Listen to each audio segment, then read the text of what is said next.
Avant de plonger dans cette histoire incroyable, pensez à vous abonner à la chaîne et à activer la cloche. Ici, chaque récit a quelque chose à dire, et vous ne voudrez pas en manquer un seul. La pluie tombait doucement sur les vitres de l'immeuble ancien, dessinant des lignes fines comme des cicatrices. Au dernier étage, une petite lumière restait allumée alors que toute la ville dormait déjà. À l'intérieur, Amaya, 17 ans, luttait contre le sommeil. Ses doigts tremblaient, piqués par l'aiguille. Ses yeux brûlaient. Mais elle continuait à coudre. Des robes. Des chemises. Des ourlets que personne ne verrait. Chaque point était une prière silencieuse. Sur la table, une enveloppe blanche restait ouverte, marquée en rouge. Avis de retard. Le loyer. Encore.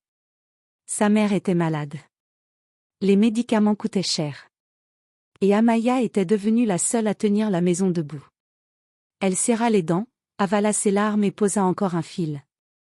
Juste, encore une robe, après je me repose, murmura-t-elle. Mais son corps n'en pouvait plus. Au même moment, devant l'immeuble, une voiture noire s'arrêta. Marcus Delaney, l'un des plus riches propriétaires de la ville, venait inspecter discrètement ses bâtiments. Il n'aimait pas les intermédiaires, disait-il. Il voulait voir la réalité.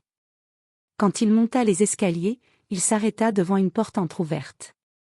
Il entendit une toux faible, puis le bruit régulier d'une machine à coudre. Il frappa doucement. Pas de réponse. Il poussa la porte. Et ce qu'il vit le glaça. Une jeune fille, épuisée, la tête penchée sur la table, s'était endormie en cousant, l'aiguille encore coincée dans le tissu. À côté d'elle, l'enveloppe du loyer. Et un carnet plein de calculs, de listes, de sacrifices. Marcus sentit quelque chose se fissurer en lui. Pour la première fois, il comprit que derrière un loyer en retard, il y avait des vies, des combats invisibles, et une injustice silencieuse. Il s'approcha doucement. Et ce qu'il décida de faire cette nuit-là allait changer la vie d'Amaya et la sienne, pour toujours. Le matin se leva doucement, laissant entrer une lumière pâle dans la petite chambre. Amaya se réveilla en sursaut. Sa nuque lui faisait mal, elle s'était endormie sur la machine à coudre. Elle regarda ses mains abîmées, puis l'enveloppe du loyer. Le rouge lui brûla le cœur. « Il faut que je termine aujourd'hui, sinon, on nous mettra dehors, » murmura-t-elle. Elle se leva silencieusement pour ne pas réveiller sa mère. Dans la pièce voisine, on entendait une respiration courte, fragile. Amaya s'approcha, ajusta la couverture sur ses épaules et déposa un baiser discret. « Ça ira, maman, je te promets. » Elle retourna à la table, mais soudain, elle remarqua quelque chose d'étrange. La porte d'entrée était fermée, mais pas tout à fait. Comme si quelqu'un l'avait poussée puis refermée doucement. Son cœur accéléra. J'ai bien verrouillé hier soir pourtant. Elle ne savait pas que, quelques heures plus tôt, Marcus se tenait exactement là, observant en silence, incapable de partir sans laisser au moins quelque chose. Sous l'enveloppe du loyer, Amaya découvrit un second papier. Un mot, écrit avec une écriture droite et élégante. Revenez au bureau du propriétaire. Nous devons parler. MD. Elle fronça les sourcils. Nous devons parler? Ils vont sûrement augmenter le loyer, ou me menacer encore. La peur serra sa poitrine. Mais elle n'avait pas le choix. Elle prit son carnet, respira profondément et sortit. Pendant ce temps, dans un bureau luxueux, Marcus tournait lentement la vie de retard entre ses doigts. Toute la nuit, il avait repensé au visage d'Amaya.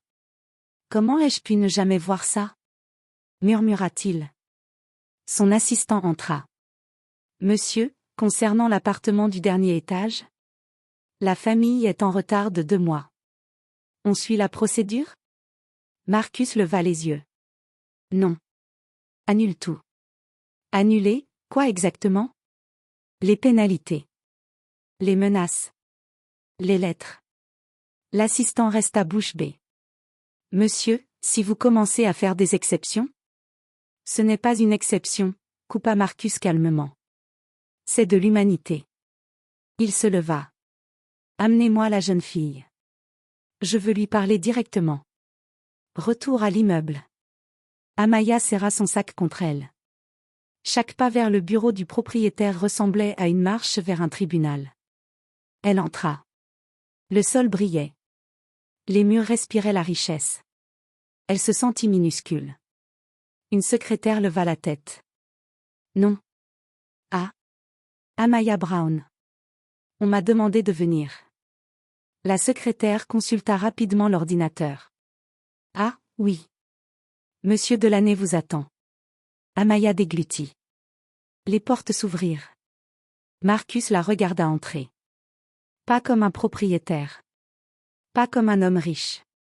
Mais comme quelqu'un qui avait beaucoup à se faire pardonner. Assieds-toi, Amaya, dit-il doucement.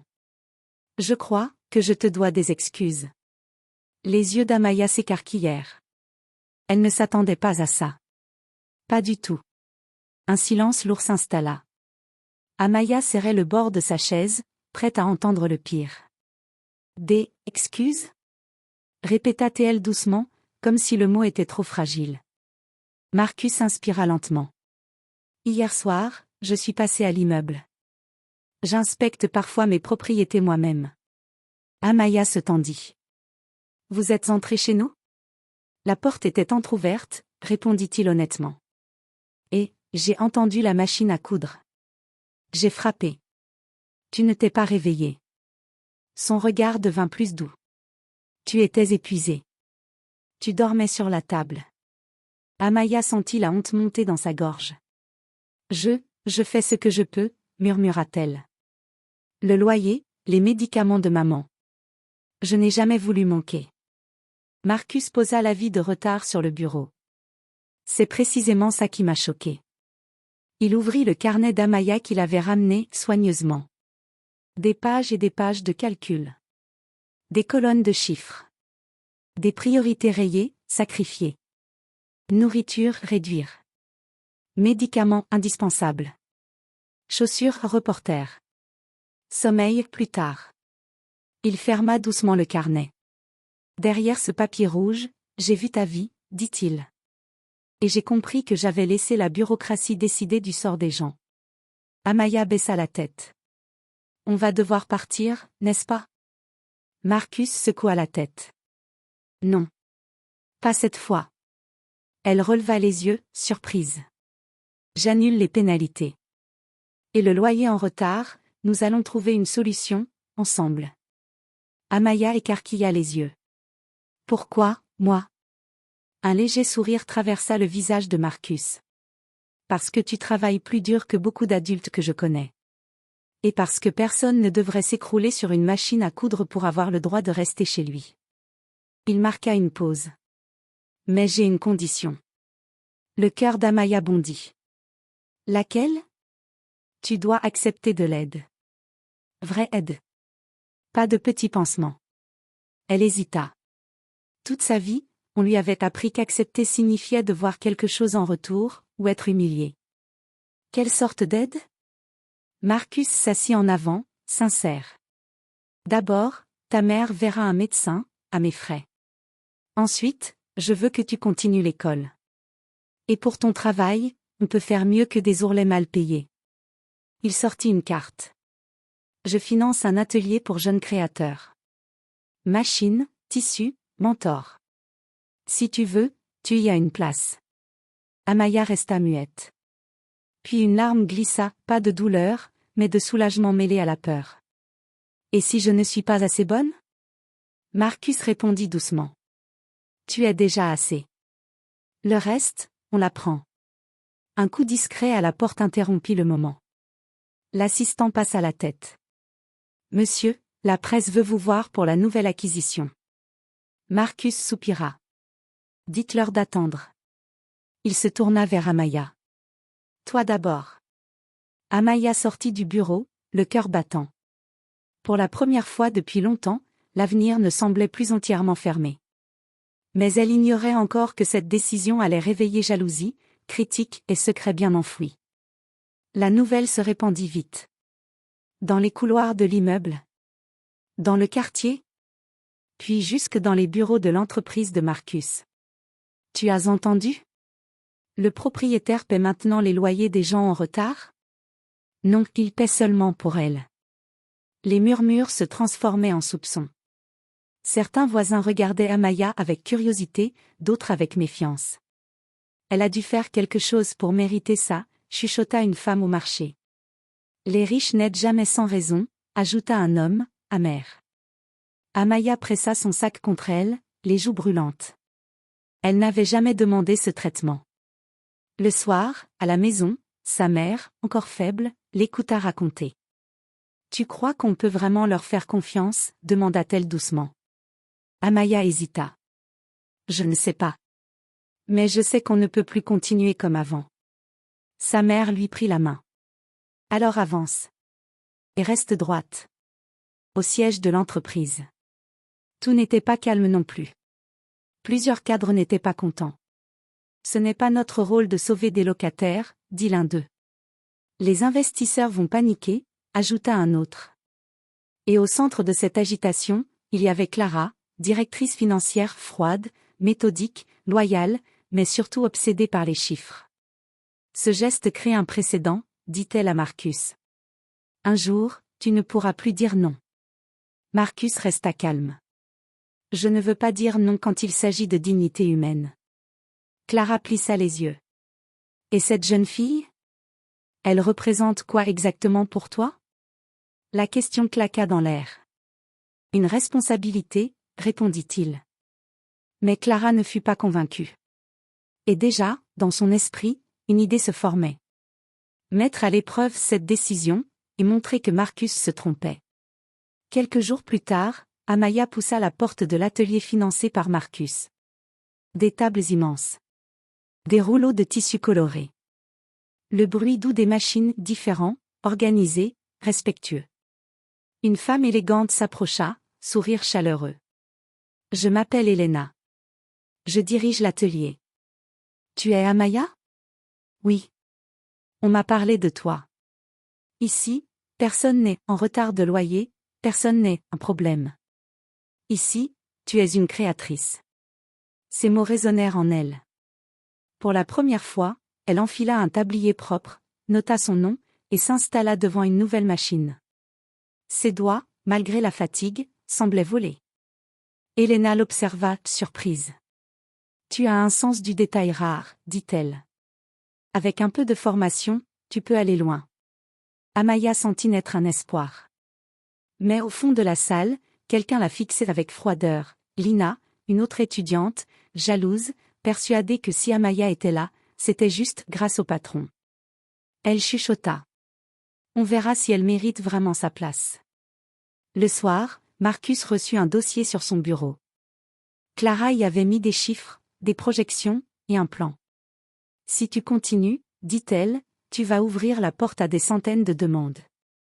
Et quand tu diras non, ils te détesteront. » Marcus referma le dossier. « Peut-être. Mais je préfère être haï pour avoir essayé d'aider, que respecté pour avoir fermé les yeux. » Clara resta silencieuse. Mais son regard disait tout. Cette histoire n'allait pas se terminer calmement. Une semaine plus tard, l'atelier était en effervescence. Un concours venait d'être annoncé. Le gagnant verrait sa création présentée lors d'un grand gala devant designers, investisseurs, et la presse. Pour Amaya, ce n'était pas seulement un concours. C'était une preuve silencieuse, montrer qu'elle n'était pas là par pitié. Elle travailla tard, soignant chaque couture, chaque pli. Mais Lina, rongée par la jalousie, observait. Elle croit qu'elle est spéciale, juste parce que le propriétaire la protège, murmura-t-elle. Cette nuit-là, alors que tout le monde était parti, Lina s'approcha de la table d'Amaya, et tira un fil clé, discrètement. La robe sembla intacte mais au moindre mouvement, tout pouvait se déchirer. Le jour du gala. Marcus, élégant, saluait les invités. Les journalistes murmuraient déjà. C'est la fameuse jeune fille du loyer en retard ? Voyons si elle mérite vraiment tout ça. Dans les coulisses, Amaya respirait profondément. « Tu es prête ?» dit Elena. « Je crois. » Quand Amaya monta sur scène avec son mannequin, la salle retint son souffle. Sous les projecteurs, la robe brillait, simple, mais pleine d'âme. Puis, au moment où le mannequin fit un pas de plus, Un bruit sec. Une couture céda.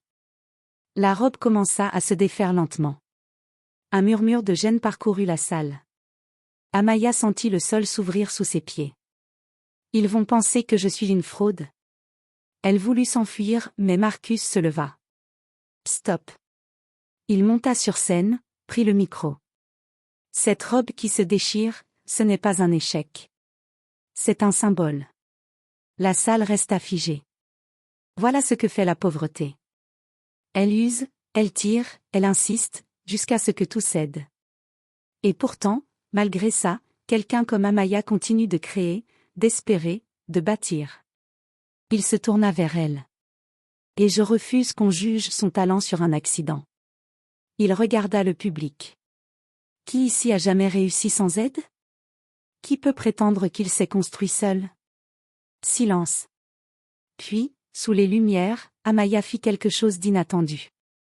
Elle s'agenouilla, prit des épingles, du fil et, avec des gestes rapides et précis, répara la robe sur scène, devant tout le monde. Ses mains tremblaient, mais elle ne s'arrêtait pas.